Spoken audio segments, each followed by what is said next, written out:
আমার বান্ধবী মালবিকা আমাকে বলল, জীবনে কখনো কখনো হিসেবটা মেলে না। আমরা মেয়েরা অনেক রকমের স্বপ্ন নিয়ে শ্বশুরবাড়িতে যাই। মনে মনে কত রকমের হিসেব কষে রাখি। এটা এইভাবে হবে, ওটা ওইভাবে করব। সকলের মন জুগিয়ে চলবো, সবাইয়ের কাছ থেকে ভালোবাসা পাবো। আমি বললাম, তা ঠিক বলেছিস। ও বলল, ওই যে বলে না, অন্যের সুখ সহ্য হয় না।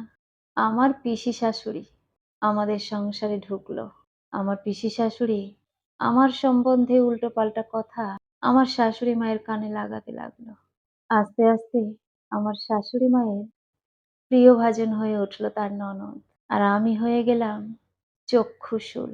আমার ছেলের বয়স এখন ৫ বছর। আমার ছেলেটাকে নিয়ে স্কুলে যাই বলে ছেলের কাছে কমপ্লেন করলো।